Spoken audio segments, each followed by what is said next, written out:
Mode of file पे कि एक फाइल को कितने तरीके से यूज किया जा सकता है और इनमें डिफरेंस क्या है। iOS : out, scope resolution out, iOS scope resolution APP इन, आगे एक्सप्लेन करूंगा, डोंट वरी, कि कैसे इनको यूज करना है। दो तरीके हैं जिससे हम C++ में एक फाइल को यूज कर सकते हैं। जब भी एक फाइल ओपन होती है तो फाइल ओपनिंग की स्टेप्स क्या क्या है और कितने तरीके से आपको फाइल को यूज करना है। दो ऐसे ऑब्जेक्ट हैं जो आउटपुट और इनपुट स्ट्रीम कहलाते हैं, पर दोनों कंसोल से कनेक्टेड है। तो ये तो था फाइल का इंट्रोडक्शन जो भी हमने बात की। हेलो दोस्तों, स्वागत है एक बार फिर आपका डेटा फ्लेयर C++ प्रोग्रामिंग के इस फ्री सर्टिफिकेशन कोर्स में, जहां पर आज का टॉपिक भी बड़ा मोस्ट इंपॉर्टेंट टॉपिक है और वो है file handling concept in C++। ठीक है, क्या है फाइल, क्यों हम फाइल को यूज करेंगे या क्या रिक्वायरमेंट फाइल की है, समझते हैं सारे कॉन्सेप्ट को। But believe me, it is one of the most useful topic in C++। यदि हम किसी प्रोजेक्ट को प्लान कर रहे हैं दिमाग में कि मुझे कोई एक एप्लीकेशन बनानी है, प्रोजेक्ट बनाना है, तो मान के चलिए 90% प्रोजेक्ट अगर हम C++ में बात करें तो जहां फाइल के कॉन्सेप्ट को हम यूज करते हैं, राइट। लेकिन अब क्वेश्चन है सर, फाइल की क्या रिक्वायरमेंट है, फाइल होती क्या है ना। सबसे पहले तो शुरुआत यहां से करते हैं कि फाइल क्या होती है। तो देखिए, वर्ड बिल्कुल नया नहीं है। फाइल आपने कई बार ये वर्ड सुना है, आपकी प्रैक्टिकल फाइल होती है ना। आपने 9th-10th अगर पढ़ा है, वैसी बातें पढ़ा है, ठीक है। तो यदि आपने फाइल बनाई है तो आप देखिए, आप C++ की फाइल बना रहे हैं अभी, ये जो नोट्स आप लिखते हैं ये क्या है, it's a file of C++। आपने फिजिक्स की फाइल बनाई, आपने केमिस्ट्री की फाइल बनाई। सो टेल मी, सोच के देखिए क्या होती है फाइल। यदि मैं आपसे ही पूछूं कि फाइल क्या होती है तो आप क्या बोलोगे, सर फाइल जहां डेटा को स्टोर करते हैं वो फाइल कहलाती है। ओके, तो फिर मेरा क्वेश्चन यहां पर यह है कि यदि डेटा स्टोरेज के लिए फाइल को यूज करना है, ओके, तो फाइल की जरूरत ही क्या है, क्योंकि डेटा स्टोरेज तो हम मल्टीपल तरीके से देख चुके हैं C++ में। डेटा स्टोरेज तो वेरिएबल में भी हो जाता है, डेटा स्टोरेज तो ऑब्जेक्ट के साथ भी कर सकते हैं और बेटर तरीके से कर सकते हैं, अरे बना के कर सकते हैं, ऑब्जेक्ट का अरे बना के कर सकते हैं। So there are multiple ways जहां पर हम डेटा स्टोरेज कर रहे हैं। Then why we should go for a file concept. फिर हमें फाइल की क्या रिक्वायरमेंट है, तो एक्चुअली हम फाइल को कैसे डिफाइन करते हैं, the concept which is use to store the data permanently, कि जब भी किसी डेटा को परमानेंटली स्टोर करना है तो हम फाइल के कॉन्सेप्ट को यूज करते हैं। अब क्वेश्चन आता है, सर ये परमानेंटली स्टोरेज मतलब क्या।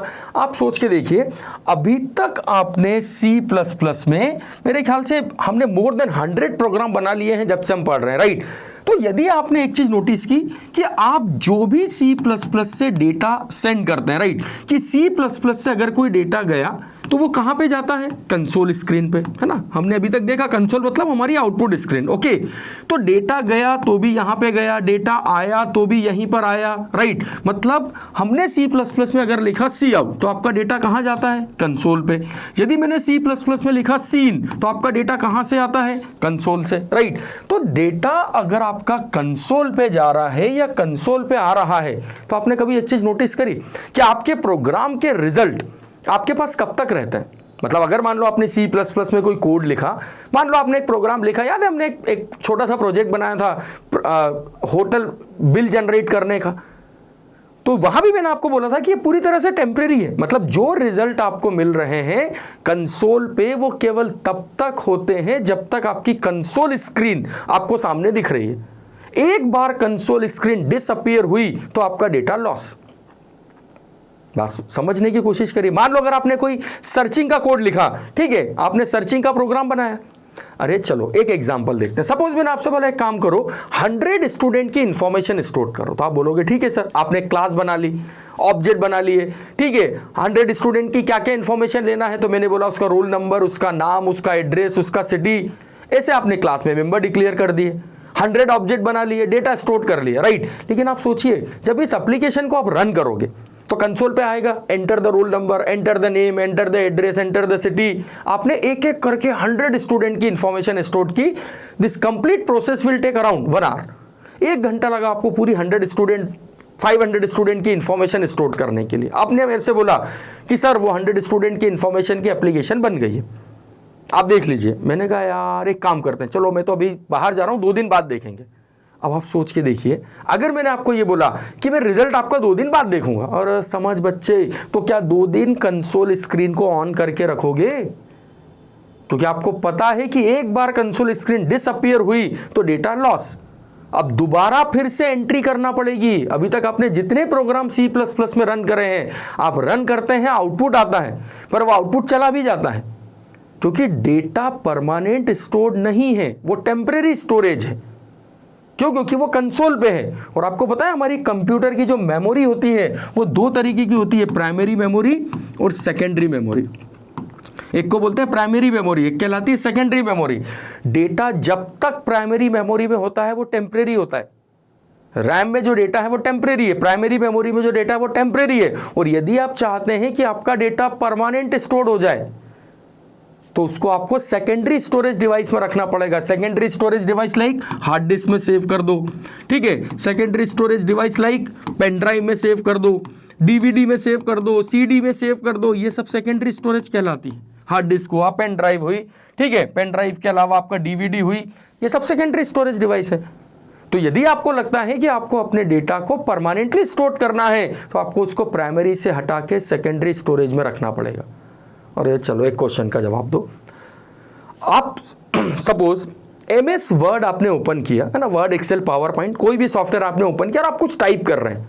अब जब तक आप टाइप कर रहे हैं आपका डेटा सामने है, वो गया नहीं है, ठीक है। लेकिन अगर आप चाहते हैं कि बॉस ये डेटा मैं 3 दिन बाद भी यूज करूंगा, तो क्या करोगे आप बाकायदा सेव करोगे ना उसको। और जब आप सेव करते हैं तो आप बाकायदा वर्ड की एक फाइल बनाते हैं, एक्सेल की फाइल बनाते हैं, पावर पॉइंट की फाइल बनाते हैं, C++ के प्रोग्राम जो आप सेव कर रहे हैं वो फाइल बनती है। और इसलिए क्योंकि हार्ड डिस्क में, सेकेंडरी स्टोरेज डिवाइस में डेटा को स्टोर करने का केवल और केवल एक ही तरीका है, फाइल। हालांकि आगे जाके बात चेंज होगी, बिग डेटा होगा, डेटाबेस होगा, वो सब अलग अनदर मैटर है। जैसा डेटाबेस भी तो एक तरीका है। अरे हमने कहाँ पढ़ा, अभी हम C++ एज अ बिगिनर अभी बात कर रहे हैं, तो हमें डेटाबेस के बारे में अभी कुछ नहीं पता है, जब आएगा तब समझेंगे। लेकिन आप खुद सोच के देखिए, कंप्यूटर में अगर किसी डेटा को सेव करना है तो आप मुझे फाइल के अलावा दूसरा तरीका बता दीजिए। ये कौन सा तरीका है जिससे आप फाइल के अलावा डेटा सेव कर सकते हैं? मैं भी डेटाबेस को एक्सेप्ट लेके चल रहा हूं, हालांकि बैकग्राउंड में वो भी फाइल ही क्रिएट करते हैं, but file is the only way to store the data permanently. आप खुद देखिए, वर्ड में आप डेटा सेव करते हैं तो docx फाइल बनती है, ये एक्सटेंशन होते हैं। एक्सेल की file .xls, power point .ppt, even JPG, ये सब क्या है, BMP, ये सब क्या है, JPG, BMP, GIF, ये सब क्या है बच्चे? ये सब फाइल के सिंटेक्स वो है, एक्सटेंशन। क्योंकि जो भी डेटा हार्ड डिस्क में या सेकेंडरी स्टोरेज डिवाइस में जब सेव होगा तो वो किस सॉफ्टवेयर का डेटा है, वो JPG फाइल है मतलब वो इमेज फाइल है, अगर वो docx फाइल है मतलब वो वर्ड का डॉक्यूमेंट है, अगर वो एक्सेल फाइल है मतलब वो एक्सेल का डॉक्यूमेंट है। तो कंप्यूटर में डेटा को सेव करने का एक ही तरीका है, फाइल बना के डेटा सेव कर दो, क्योंकि जब तक प्राइमरी मेमोरी में रहेगा वो टेम्परेरी रहेगा। बात समझ में आ रही है आपको? ठीक है जनरली। चलिए अभी तो अब देखिए आप, ये मैं अगर लेक्चर ऑफलाइन पढ़ा रहा हूं ना, फॉर एग्जांपल, चलो ऑफलाइन एक क्लास चल रही है, अब नो डाउट ऑनलाइन में भी आप कॉपी लेके बैठे हैं, पेन लेके बैठे हैं, ऐसा मेरा सोचना है कि आप बाकायदा कॉपी पेन लेके नोट्स बना रहे हैं, प्रॉपर तरीके से पढ़ाई कर रहे हैं। पर यहां पर चलिए आपके पास ऑप्शन अवेलेबल है कि आप मेरे वीडियो को 10 बार भी सुन सकते हैं ऑनलाइन में। तो लेकिन सपोज करो एक ऑफलाइन क्लास चल रही है ना, एक एग्जाम्पल देखो। तो चलो ऑफलाइन क्लास अगर चल रही है और मैं आपसे पूछता हूं कि चलिए जो मैं पढ़ा रहा हूं वो समझ में आ रहा है, आप बोलोगे हाँ सर ऑनलाइन में भी आ रहा है, ऑफलाइन की क्या बात कर रहे हैं, बहुत अच्छा समझ में आ रहा है, आप पढ़ाते हैं समझ में आता है, वेरी नाइस। अब जब आपको मैं पढ़ा रहा हूं, आपको समझ में आ रही है चीजें, तो फिर आप कॉपी में क्यों लिख रहे हो? मैं जनरली ऑफलाइन में बच्चों से पूछता हूं कि आप कॉपी में क्यों लिख रहे हो? जब मैं पढ़ा रहा हूं आपको समझ में आ रहा है तो आप कॉपी में क्यों लिख रहे हो? नहीं सर वो तो लिखना पड़ेगा। अरे क्यों लिखना पड़ेगा? क्योंकि बेटा ये जो माइंड है ये टेम्परेरी स्टोरेज है। आज मैंने अगर कोई बात बोली है तो आप उसको ज़्यादा से ज़्यादा 1 हफ्ता, 2 हफ्ता, 1 महीना आप याद रख पाओगे। लेकिन अगर आपसे मैं 1 साल बाद पूछूंगा कि यार ये बताओ क्या होता है, तो आपको उतना याद नहीं रहेगा। अरे सर 1 हफ्ते की क्या बात कर रहे हैं, 3 दिन ही याद रहे, बहुत बड़ी बात है। हाँ आजकल तो यही हो गया कि डेटा आपके माइंड में कब तक है, जब तक कोई नया डेटा नहीं आ जाता है। लेकिन आपने क्या किया, जो मैंने पढ़ाया अगर उसको आपने कॉपी में नोट डाउन कर लिया, तो 1 साल क्या 10 साल बाद भी अगर वो कॉपी सही सलामत है तो आपको पता रहेगा कि आपने क्या पढ़ा था। होता है ना, किसी को अगर डायरी लिखने की आदत होती है तो वो डेट वाइज लिखते हैं कि आज क्या क्या किया, आज क्या नहीं किया। तो जब डायरी पढ़ते हैं तो पता रहता है कि 10 साल पहले आज के दिन ये टास्क परफॉर्म किया था। तो डेटा को अगर परमानेंटली सेव करना है तो डेटा को परमानेंटली सेव करने का एक ही तरीका है कि आप डेटा को सेकेंडरी स्टोरेज डिवाइस में स्टोर कर दो। और डेटा को सेकेंडरी स्टोरेज डिवाइस में अगर रखना है तो एक ही तरीका है, फाइल बना के सेव कर दो, फाइल बना दो, फाइल में डेटा रख दो। तो अब क्वेश्चन आता है कि सर यहां पर बात क्या हो रही है। तो अभी आप देखो, अभी तक हमने C++ के जितने भी प्रोग्राम रन करके देखे हैं, हमें हमारे रिजल्ट कहां मिल रहे हैं? कंसोल पे। और अगर आपके रिजल्ट आपको कंसोल पे मिल रहे हैं, मतलब ये पूरी तरह से टेम्परेरी स्टोरेज है, ये पूरी तरह से टेम्परेरी, क्योंकि ये प्राइमरी मेमोरी है। लेकिन अगर आप चाहते हैं कि यही डेटा परमानेंटली हार्ड डिस्क में सेव हो जाए, तो बजाय डेटा को कंसोल पे सेव करने के आप डेटा को कहां रख दो? फाइल में। बजाय डेटा को कंसोल पे सेव करने के आप डेटा को स्टोर कर दो फाइल में, क्योंकि यदि आपका डेटा फाइल में स्टोर हुआ तो वो परमानेंट हो जाएगा। लेकिन अब इसके लिए हमें C++ में ऐसा कोड लिखना पड़ेगा कि डेटा कंसोल के प्लेस पे फाइल में जाना शुरू कर दे। और अगर आपका डेटा फाइल में जाना शुरू हो गया तो ये फाइल बाकायदा हम हार्ड डिस्क में बनाएंगे, है ना। हम हार्ड डिस्क यूज करेंगे, आप चाहे तो पेन ड्राइव को लोकेशन भी दे सकते हैं, लेकिन फिलहाल अभी हम हार्ड डिस्क की बात कर रहे हैं कि ये डेटा बाकायदा आपकी हार्ड डिस्क में जाके स्टोर होगा। और यदि आपका डेटा एक बार, मतलब जो आपका रिजल्ट आया, अगर वो एक बार फाइल बन के हार्ड डिस्क में सेव हो गया तो ये परमानेंटली स्टोर हो गया। तो क्यों हम C++ में फाइल को यूज करते हैं, समझ में आ रही है बात आपको? क्योंकि यदि आपको लगता है डेटा को परमानेंटली स्टोर करना है, तो डेटा को परमानेंटली स्टोर करने का तरीका है फाइल, राइट। लेकिन अब यहां पर जो मेजर कॉन्सेप्ट है उसको सुनना ध्यान से, बहुत ध्यान से, राइट। कि जब हम C++ और कंसोल के बीच में डेटा इंटरचेंज करते हैं, राइट, कि मेरे को जो यहां से डेटा कंसोल पे देना है या कंसोल से डेटा यहां पर आएगा, ओके, या तो डेटा आएगा या जाएगा। लेकिन कहां पे? कंसोल की बात कर रहा हूं मैं फिलहाल, कंसोल। तो बच्चे जरा शुरुआत के लेक्चर याद कर, मैंने आपको बोला था कि बॉस जब भी कोई डेटा C++ से कंसोल पे जाएगा या कंसोल से आएगा, है ना, जाएगा या आएगा, अरे भाई साफ हो जा रहे बोर्ड देवता, हाँ वेरी नाइस, राइट। तो डेटा कंसोल पे जाएगा या कंसोल से आएगा। तो आपको याद है इन दोनों के बीच में कम्युनिकेशन का काम कौन करते हैं? हमने पढ़ा है आउटपुट स्ट्रीम, है ना, आउटपुट स्ट्रीम, और डेटा लाने के लिए इनपुट स्ट्रीम। और ये आउटपुट स्ट्रीम और इनपुट स्ट्रीम का काम कौन करते हैं? अरे दो ऑब्जेक्ट Cout और Cin। ये Cout और Cin क्या है? अरे शुरुआत के लेक्चर याद करो जब मैंने स्ट्रीम पढ़ाया था कि जब भी C++ से डेटा बाहर जाएगा तो किसके थ्रू जाएगा? स्ट्रीम के थ्रू। आएगा तो किसके थ्रू आएगा? स्ट्रीम के थ्रू। याद है पढ़ा था, streams are nothing but the sequence of data in the binary format. तो ये हमेशा ध्यान रखना है कि डेटा अगर C++ से कहीं भी गया बाहर प्रिंट होने के लिए या रीड होने के लिए, डेटा C++ में आ रहा है, तो ये ट्रैवलिंग हमेशा स्ट्रीम के थ्रू होती है। तो ये दोनों स्ट्रीम ये तो दो ऑब्जेक्ट है, Cout और Cin। आपको याद है मैंने कहा था एक O स्ट्रीम क्लास का ऑब्जेक्ट है, एक I स्ट्रीम क्लास का ऑब्जेक्ट है, लेकिन जावा ने मुझे दोनों से इनहेरिट करके क्लास दिया IO स्ट्रीम। तो हम बोलते हैं Cin और Cout object IO stream class के ऑब्जेक्ट है। और ये दोनों ऑब्जेक्ट एक्चुअली मेरे लिए काम कर रहे हैं आउटपुट स्ट्रीम का और इनपुट स्ट्रीम का। कि जो Cout ऑब्जेक्ट है ये कंसोल से कनेक्टेड स्ट्रीम है, ये Cin कंसोल से कनेक्टेड इनपुट स्ट्रीम है। आप जब भी C++ में Cout लिखोगे तो डेटा 110% कहां पे जाएगा? कंसोल पे। जब भी आप Cin लिखोगे तो डेटा कहां से आएगा? कंसोल से। क्योंकि बच्चे ये दोनों ऑब्जेक्ट मेरे लिए आउटपुट और इनपुट स्ट्रीम का काम कर रहे हैं, और ये दोनों कंसोल से कनेक्टेड दो स्ट्रीम है। ध्यान से समझना, टॉपिक बहुत इंपॉर्टेंट है, बहुत काम में आने वाला टॉपिक है, बहुत यूजफुल टॉपिक है। केवल फोकस्ड होकर समझने की कोशिश करो आप, ठीक है। तो ये Cout और Cin मेरे लिए क्या काम कर रहे हैं? आउटपुट और इनपुट स्ट्रीम का। कि अगर मुझे डेटा कंसोल से भेजना है so that is Cout object, अगर मुझे डेटा कंसोल से लेना है so that is Cin object. लेकिन अब मैंने जो बोला है कि मुझे डेटा अच्छा, ये सी आउट और सीन एक्चुअली किस क्लास के ऑब्जेक्ट है? आईओ स्ट्रीम, है ना, ये आईओ स्ट्रीम क्लास के ऑब्जेक्ट है और इनकी भी पेरेंट क्लास है आई स्ट्रीम और ओ स्ट्रीम। लेकिन अब मैंने जब बोला है कि डेटा मुझे फाइल में सेव करना है रादर देन कंसोल, मुझे अपना डेटा कहाँ स्टोर करना है? फाइल में। कि डेटा जाएगा तो फाइल में जाएगा, आएगा तो फाइल से आएगा, राइट।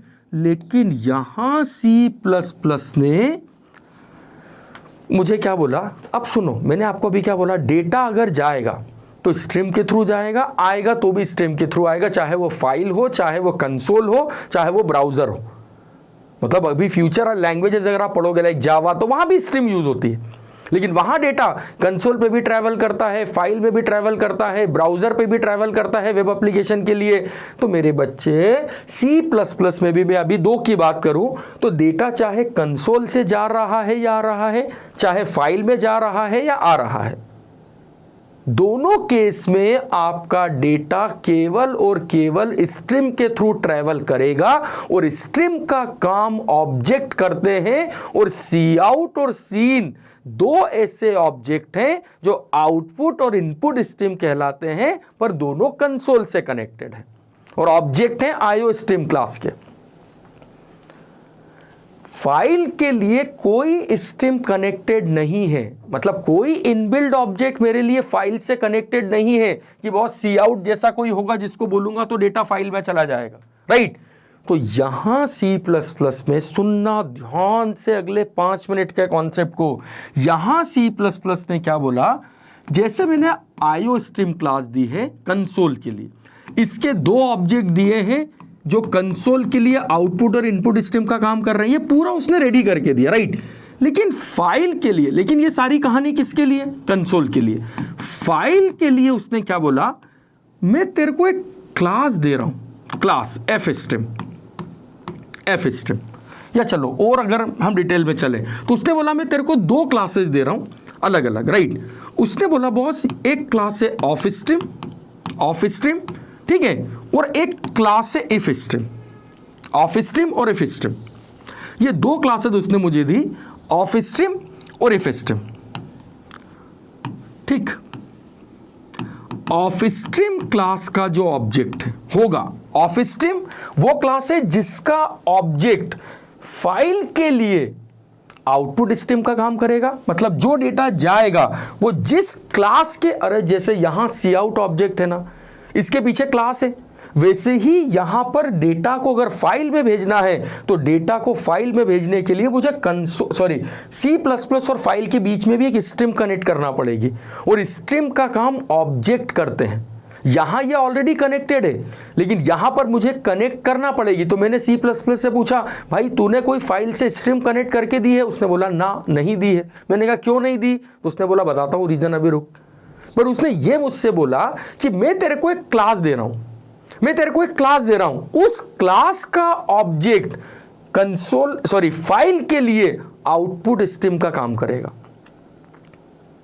तो मैंने कहा यार तू भाई तूने कंसोल के लिए क्लास भी दी, क्लास के ऑब्जेक्ट भी बना के दिए, कंसोल से कनेक्ट करके भी दिए, और फाइल के लिए तू बोल रहा है कि मैं तेरे को 2 क्लास दे देता हूं। ऑफ स्ट्रीम क्लास का ऑब्जेक्ट फाइल के लिए किसका काम करेगा? आउटपुट स्ट्रीम का, आउटपुट स्ट्रीम फॉर फाइल।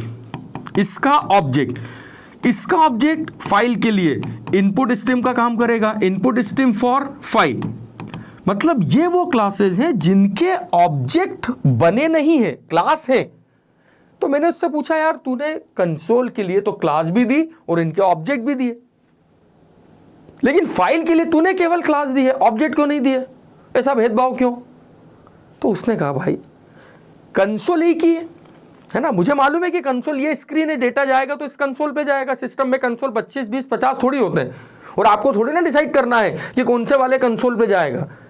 लेकिन अगर आप चाहते हैं कि आपका C++ का डेटा फाइल में जाए, तो मुझे क्या पता फाइल कहां बनाओगे आप? D ड्राइव में बनाओगे, E ड्राइव में बनाओगे, C ड्राइव में बनाओगे, F ड्राइव में बनाओगे, पेन ड्राइव में बनाओगे, DVD ड्राइव में बनाओगे। फाइल का नाम क्या रखोगे? डेटा फ्लेयर रखोगे कि विशाल रखोगे कि विवेक रखोगे कि इंदौर रखोगे? भैया ये तो आपको डिसाइड करना है। जब आप वर्ड में फाइल सेव करते हैं तो लोकेशन आप बताते हैं ना फाइल को कहां सेव करना है। फाइल का नाम आप बताते हैं कि फाइल किस नाम से सेव होगी, और कहानी में ट्विस्ट यही तो है। तो उसने क्या बोला कि मैं तेरे को क्लास दे रहा हूं, ऑब्जेक्ट तू बना लेना, और जब ऑब्जेक्ट बनाएगा तो मुझे बता देना कि ये वो फाइल है जिसमें डेटा राइट करना है, तो मैं सीधे जाके उस ऑब्जेक्ट से कनेक्ट हो जाऊंगा, फाइल को कनेक्ट कर दूंगा, अब डेटा ट्रांसफर कर देना। तो उसने मुझे क्या किया, क्लास दी है, 2 क्लास दी हैं, लेकिन इन क्लासेस के ऑब्जेक्ट हमें बनाने पड़ेंगे, और जब ऑब्जेक्ट हम बनाएंगे तब हमें बताना पड़ेगा कि किस फाइल से डेटा कनेक्ट करना है, मतलब कौन सी फाइल है जिसमें डेटा राइट होने वाला है, उसकी लोकेशन क्या है। तो जब आप लोकेशन बता दोगे, फाइल का नाम बता दोगे, तो आपका कंपाइलर क्या करेगा, सीधे C++ को जाके उस फाइल से कनेक्ट कर देगा।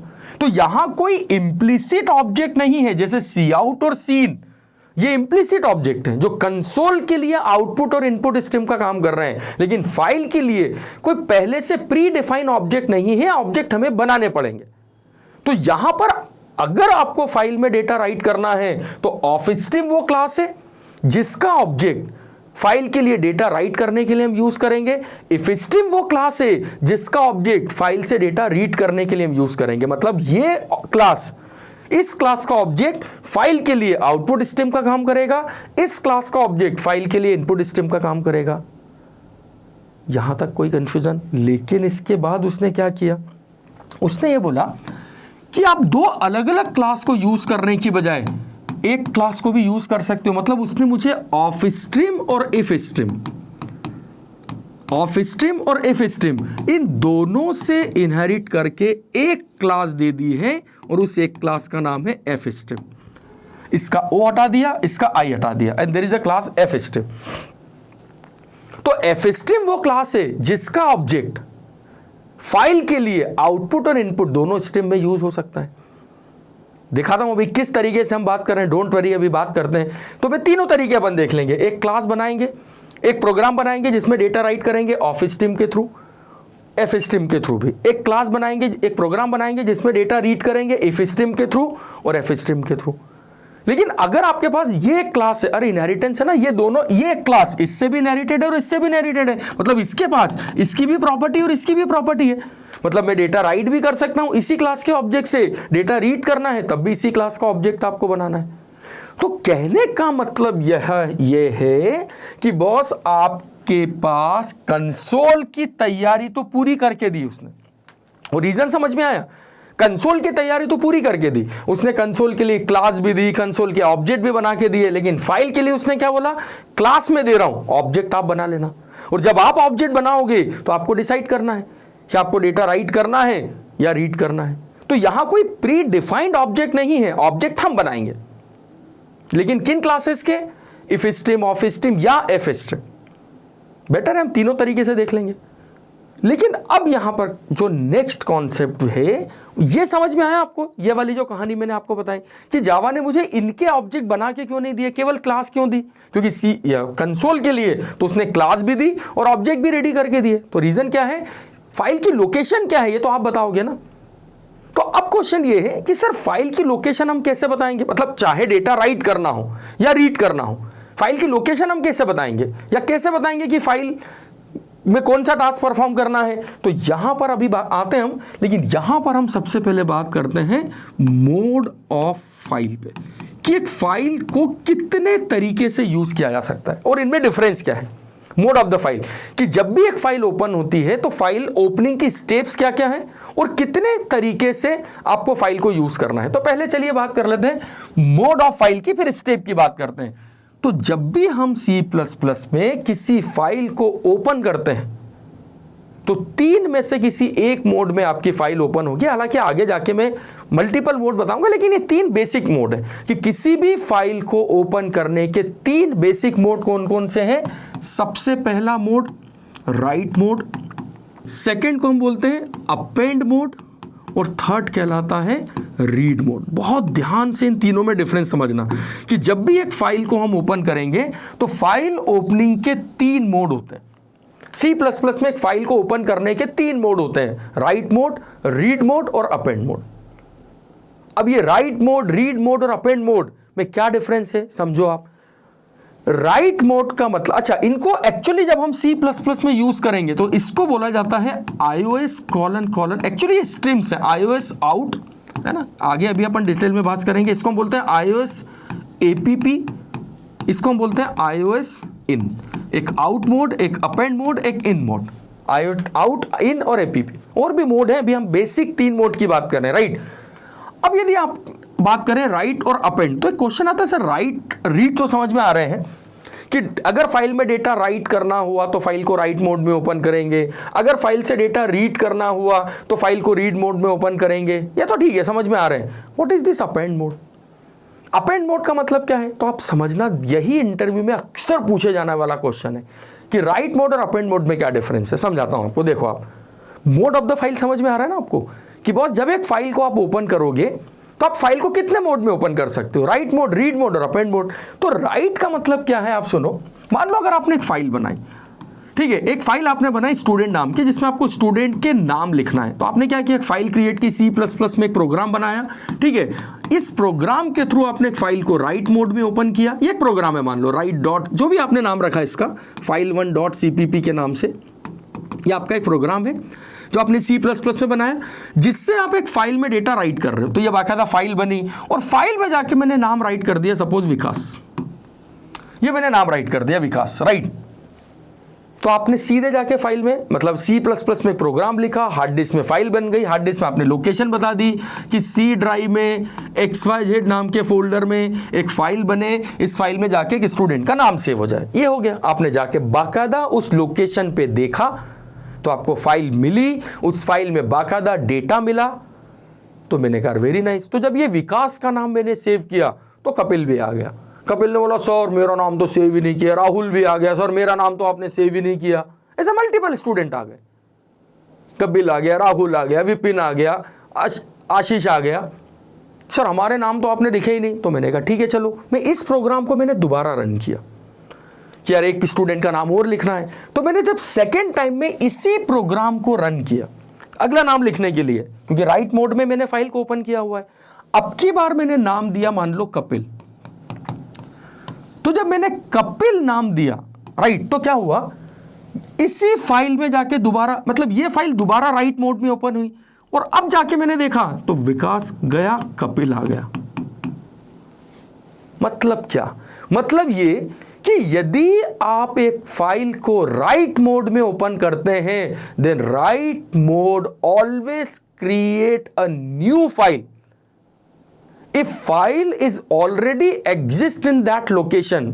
अगर ये फाइल उस लोकेशन पे पहले से है तो राइट मोड क्या करेगा, पुरानी फाइल को हटा देगा और न्यू फाइल क्रिएट कर देगा, नई फाइल बना देगा।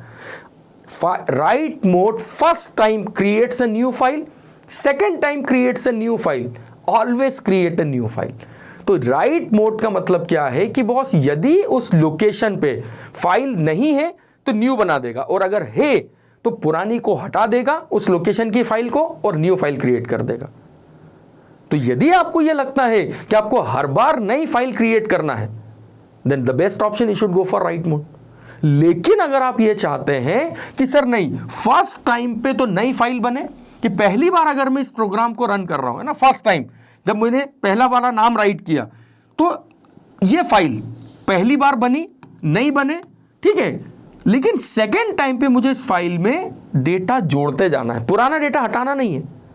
तो बजाय फाइल को राइट मोड में ओपन करने के, आप फाइल को किस मोड में ओपन करो, अपेंड। अपेंड, यदि आपने फाइल को अपेंड मोड में ओपन कर दिया तो अब इसका मतलब यह है कि पहली बार जब आपने नाम राइट किया विकास, तो विकास भी रहेगा। सेकेंड टाइम, क्योंकि अपेंड मोड क्या करता है, append mode first time creates a new file, append mode first time creates a new file and remaining all the time it add the data in existing file, right. कि append mode क्या करता है, first time पे तो नई file बनाएगा, लेकिन remaining all the time it add the data in existing file, कि जो फाइल है उसी में डेटा ऐड करना है। न्यू फाइल बनेगी पहली बार फर्स्ट टाइम पे, तो फर्स्ट टाइम पे नई फाइल बनी, डेटा राइट हो गया। अब सेकेंड टाइम में जब मैं इस फाइल को ओपन करूंगा अगला नाम राइट करने के लिए, मान लो राहुल आया, इसने कहा सर मेरा नाम भी लिखना है, तो बाकायदा विकास भी रहेगा, राहुल भी रहेगा, कपिल भी रहेगा, ठीक है, आशीष भी रहेगा, ये सब रहेंगे। ये नाम ऑलरेडी, मतलब append mode new file create करता है फर्स्ट टाइम पे, और राइट मोड क्या करता है, every time creates a new file. Got it? तो ये डिफरेंस है राइट मोड और अपेंड मोड में। लेकिन अगर आपको लगता है कि सर मुझे डेटा रीड करना है, I don't want to write the data in a file, मुझे फाइल का डेटा रीड करना है, राइट? तो आप किस मोड को ओपन करोगे? रीड मोड को। क्या फाइल को रीड मोड में ओपन करेंगे? जैसे अभी आप देखो, अभी आप जब ये लेक्चर सुन रहे हैं, समझ रहे हैं, अगर आप कॉपी लेके बैठे हैं, नोट्स बना रहे हैं, तो अभी आपने अपनी कॉपी को किस मोड में ओपन किया हुआ है? आप बोलोगे सर राइट या अपेंड, जो भी होगा, अपेंड ही होगी, पुरानी फाइल चली आ रही है। आप रोज नई कॉपी थोड़ी ला रहे हो, जो मैं पढ़ा रहा हूं आप उसी में ऐड करते जा रहे हो, मतलब आपकी फाइल किस मोड में ओपन है? अपेंड। लेकिन मान लो ये लेक्चर खत्म हो गया और गलती से, है ना, ऐसा गलती से ही होता है, नॉर्मली तो होगा नहीं, गलती से आपका मूड हो गया कि चलो यार सर ने क्या पढ़ाया है जरा एक बार देखते हैं कॉपी में हमने क्या क्या लिखा आज, है ना, ऐसा गलती से ही होगा। ईमानदारी से अगर आप पढ़ रहे हो तो बहुत अच्छी बात है। लेकिन अगर आप इस लेक्चर के बाद अगर अपने नोट्स देखेंगे, कॉपी देख रहे हैं आपकी, चलो एक बार पन्ने पर लटा के देखें, तो अब आप फाइल को किस मोड में ओपन कर रहे हो? रीड मोड में। अब आप राइट नहीं कर रहे हो, जो ऑलरेडी लिखा हुआ है आप उसको पढ़ना चाहते हैं। तो एक फाइल में डेटा राइट करने के लिए हम फाइल को या तो राइट मोड में ओपन करते हैं या अपेंड मोड में। लेकिन अगर फाइल का डेटा देखना है तो हम फाइल को किस मोड में ओपन करते हैं? रीड मोड में। और इन तीनों के टेक्निकल नाम है ये, डोंट वरी, कि C++ में iOS : out, scope resolution out, iOS scope resolution APP इन, आगे एक्सप्लेन करूंगा, डोंट वरी, कि कैसे इनको यूज करना है। तो ये तो था फाइल का इंट्रोडक्शन, जो भी हमने बात की कि फाइल क्या है, फाइल कितने मोड में ओपन होगी, ठीक है, फाइल ओपनिंग किस तरीके से होगी, फाइल क्यों यूज करते हैं, ऑब्जेक्ट जो होंगे वो फाइल के लिए हमारे लिए आउटपुट और इनपुट स्ट्रीम का काम करेंगे, राइट? लेकिन अब क्वेश्चन है सर आपने क्लास का नाम बता दिया, कौन सी क्लास है जिनके ऑब्जेक्ट हम यूज करने वाले हैं, आपने मोड ऑफ द फाइल बता दिया, राइट? लेकिन अब आगे की कहानी ये है कि सर इस फाइल को ओपन करेंगे कैसे, राइट? तो C++ में जब भी हम किसी फाइल को यूज करते हैं तो फाइल ओपन करने के, चाहे किसी भी मोड में ओपन करना हो, चाहे राइट मोड में करना हो, रीड मोड में करना हो, अपेंड मोड में करना हो, फाइल ओपनिंग के दो मोड होते हैं, दो तरीके होते हैं। दो तरीके से हम C++ में किसी भी फाइल को ओपन कर सकते हैं, एक्सेस कर सकते हैं, राइट? ये दो तरीके हैं, open the file using constructor, open the file using constructor, ठीक है, कि C++ में जब आप एक फाइल को ओपन करोगे तो पहला तरीका है open a file using constructor, मतलब कंस्ट्रक्टर को यूज करके,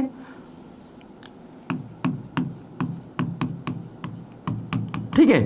दूसरा तरीका है using append method, using open method, using open method की दो तरीके हैं जिससे हम C++ में एक फाइल को यूज कर सकते हैं, या तो कंस्ट्रक्टर को यूज करके या ओपन मेथड को यूज करके। लेकिन एक बार थोड़ा सा रिवाइज कर ले कि आज हमने क्या क्या पढ़ लिया, फिर आगे बढ़ते हैं, ठीक है। तो आज जो हमने बात की सबसे मेजर कॉन्सेप्ट की फाइल क्या है, तो मैंने आपको बताया कि जब भी किसी डेटा को परमानेंटली स्टोर करना है, आप C++ में ऐसे प्रोग्राम बनाना चाहते हैं कि आपके डेटा जो है वो बजाय कंसोल पे स्टोर होने के परमानेंटली हार्ड डिस्क में स्टोर्ड हो, so that we will store the data in a file, क्योंकि file is the way by which we can store the data permanently, चाहे वो secondary storage device hard disk हो, pen drive हो, DVD drive हो, ठीक। तो ये हमने बात की। दूसरा कॉन्सेप्ट मैंने आपको बताया था कि जब भी डेटा फाइल में भी जाएगा या कंसोल पे भी जाएगा तो डेटा हमेशा स्ट्रीम के थ्रू ट्रेवल करता है, और कंसोल के लिए ऑलरेडी जो स्ट्रीम्स हैं वो सी आउट और सी इन है, आउटपुट और इनपुट स्ट्रीम, और इनके पीछे जो क्लास है वो है IO स्ट्रीम। हालांकि वो भी कॉम्बिनेशन है iStream और OStream का, कि there was a class called iStream, there is a class called OStream, and combination of iStream and OStream is IOStream। लेकिन उनके ऑब्जेक्ट है सी आउट और सी इन, और ये दोनों इंप्लिसिट ऑब्जेक्ट है, बने बनाए ऑब्जेक्ट है। लेकिन फाइल के लिए मेरे पास क्लास अवेलेबल है, ऑब्जेक्ट मुझे बनाने पड़ेंगे, और उसका रीजन मैंने आपको बताया कि ऑब्जेक्ट किस फाइल से कनेक्ट करना है, ये तो आप ही बताएंगे ना, कि वो फाइल कहां रखी हुई है, उसकी लोकेशन क्या है। तो जब हम ऑब्जेक्ट क्रिएट करेंगे फाइल में डेटा राइट या रीड करने के लिए, तब हमें बताना पड़ेगा कि किस फाइल में डेटा राइट करना है, उसकी लोकेशन क्या है, तब जाके आपका ऑब्जेक्ट उस फाइल से जाएगा और स्ट्रीम फॉर्मेट में कनेक्ट हो जाएगा। सिमिलर वे हमने देखा कि बॉस ये देखो आप, ये मैंने आपको बताया ऑफ स्ट्रीम वो क्लास है जिसका ऑब्जेक्ट फाइल में डेटा राइट करने के लिए हम यूज करेंगे। इफ स्ट्रीम वो क्लास है जिनका ऑब्जेक्ट फाइल में डेटा रीड करने के लिए यूज हम करेंगे। लेकिन ये ऑब्जेक्ट रेडी है, ऑब्जेक्ट रेडी है, राइट, सॉरी क्लास रेडी है, ऑब्जेक्ट हमें बनाने पड़ेंगे। सॉरी स्टेटमेंट गलत हो गया। सी आउट और सी इन जो है वो ऑब्जेक्ट रेडी है, यहां पर क्लास रेडी है, इनके ऑब्जेक्ट हमें क्रिएट करने पड़ेंगे। और जब हम ऑब्जेक्ट क्रिएट करेंगे तब हमें लोकेशन बतानी पड़ेगी, राइट, मोड बताना पड़ेगा कि कौन से मोड में फाइल ओपन करना है। ओके, क्योंकि मैंने आपको यह भी बताया कि इफ स्ट्रीम और ऑफ स्ट्रीम और इफ स्ट्रीम से इनहेरिट करके मुझे क्लास दी गई है और उसका नाम है एफ स्ट्रीम क्लास, राइट।